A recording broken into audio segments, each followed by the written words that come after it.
Buat sekarang sih belum terlalu kelihatan ya.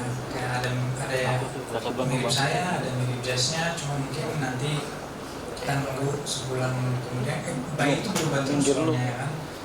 Jadi so far sih kalau dari first time kita lihat ada L-nya, ada O-nya. Itu sih sebenarnya. Cuman nanti kita lihat bayi itu kan suka berubah ya. Kalau dia udah menunggu. Si kakak-kakak? Belum. Jadi belum tahu. Belum ketemu. Oh. Ya, belum ketemu.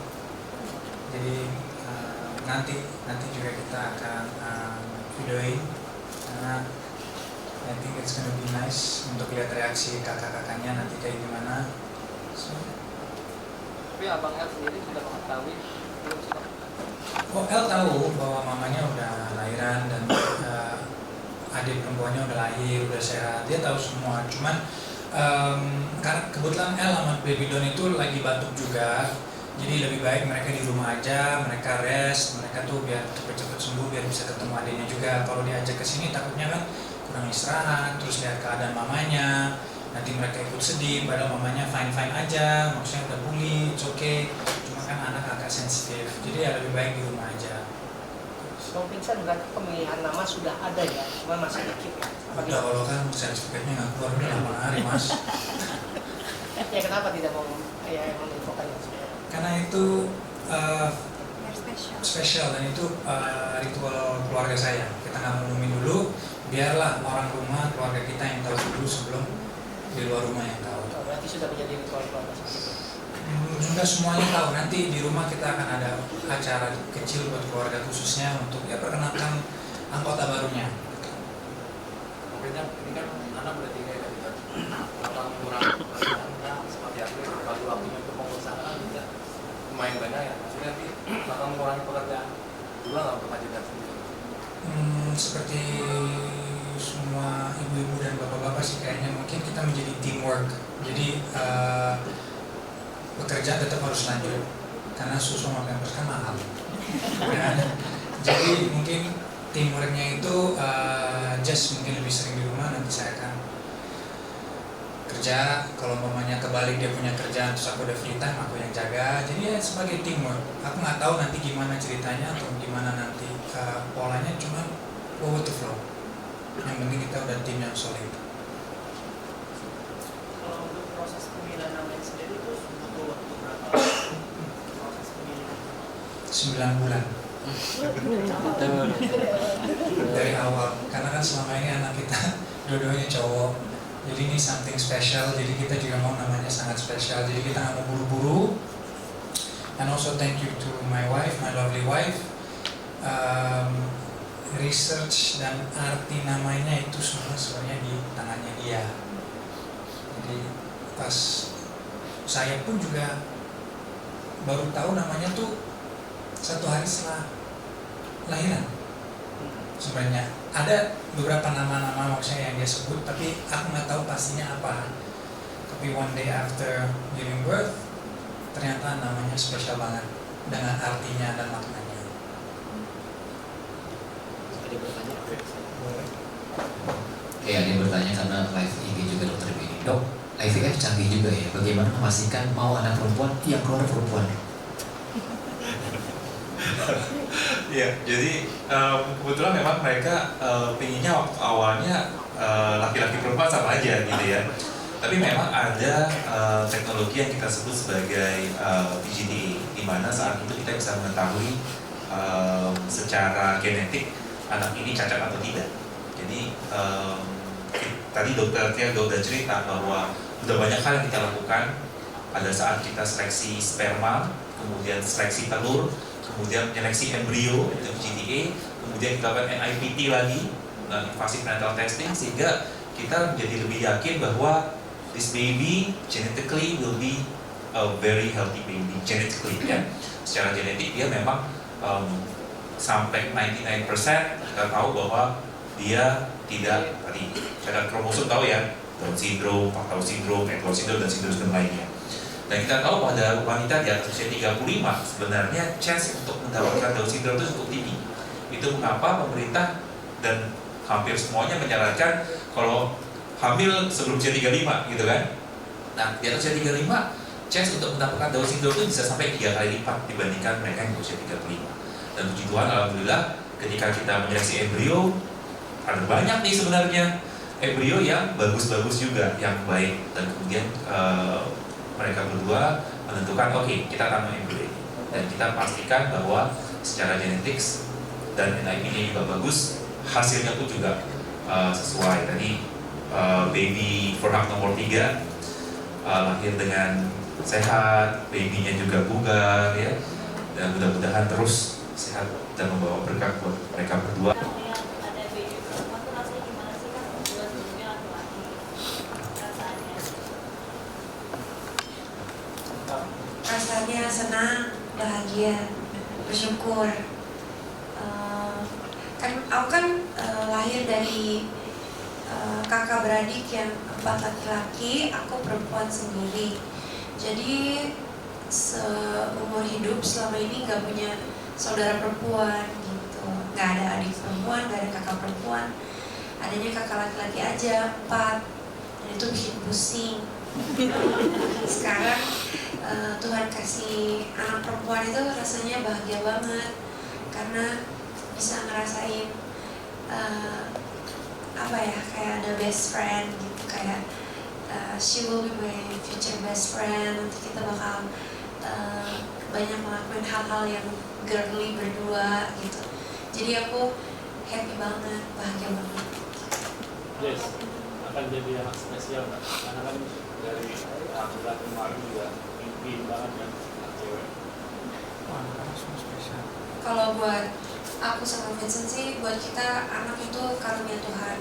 Mau gender perempuan, gender laki-laki, semuanya spesial. Tiga-tiganya spesial, tiga-tiganya kita kasih sayang yang sama, perhatian yang sama, didikan yang sama. Dan ya mudah-mudahan kita bisa sejajar gitu ya, kayak imbang untuk memberikan mereka kasih sayang supaya nggak ada timpang tindih atau kecemburuan di dalam bersaudara. Tapi abang-abangnya akan tahu itu menjadi princess papa Kajes mungkin princess saya itu. Kajes mungkin melahirkan anak ketiga dengan pengorbanan yang berat banget gitu. Mungkin jadi kapok nggak sih, atau mungkin nggak mau nambah lagi buat kedepannya, itu seperti apa sih Kajes? Saat ini mungkin Yang tadi istri saya bilang kalau buat sekarang fokus ke kuliah aja dulu, ya kan, karena masih ada trauma dari rasa sakit dan itu sesuatu yang wajar lah. Cuma siapa tahu mungkin 2-3 tahun kemudian berubah pikiran, terus ada mungkin rasa ternyata apa yang saya lewatin ini benar-benar worth it, kita kan nggak tahu. Iya. Yang tadi juga Jess bilang anak kecil emang anugerah Tuhan tuh, ya kan. So we'll see. Tapi kalau untuk dibilang kapok, terlalu muda lah untuk kita bilang kapok. Aja sih Kak.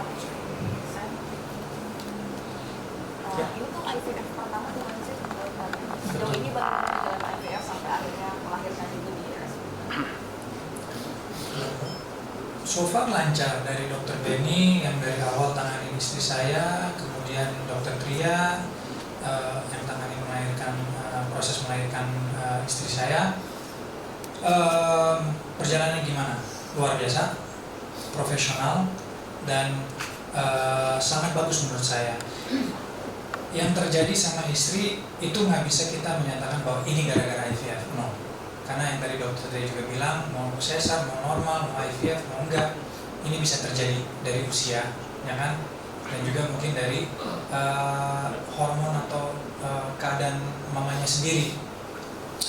Tapi so far dari segi proses awal sama dokter Benny sangat lancar, sakitnya juga sangat minim, sampai ke trimester 3 aman semua, sampai melahirkannya juga aman.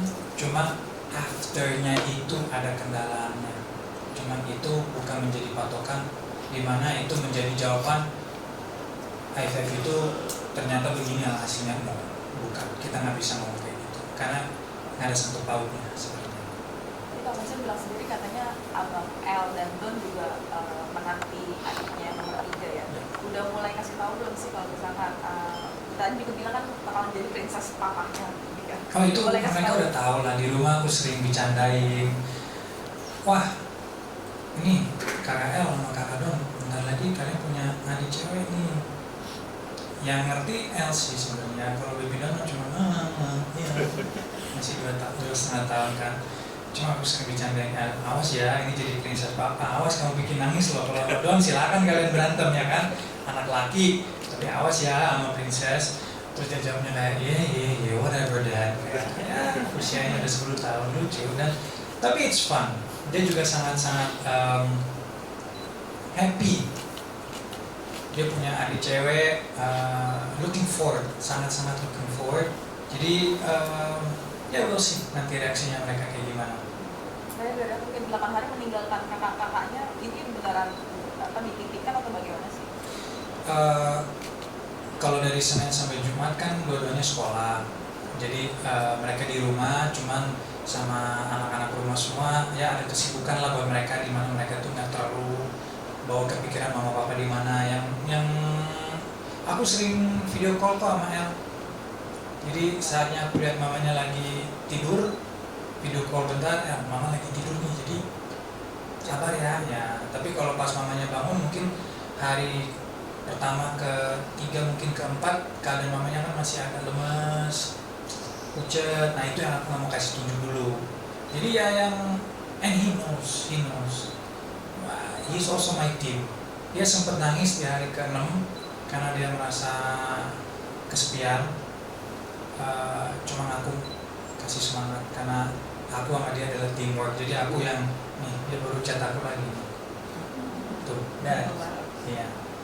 Jadi teamwork lah. Aku bilang kamu di rumah, kamu jagain rumah sama keadaan rumah semua sama adikmu, aku di sini jagain mama sama adikmu di sini. Jadi kita equal lah, kita bagi tugas. Dari situ nih aku semangat.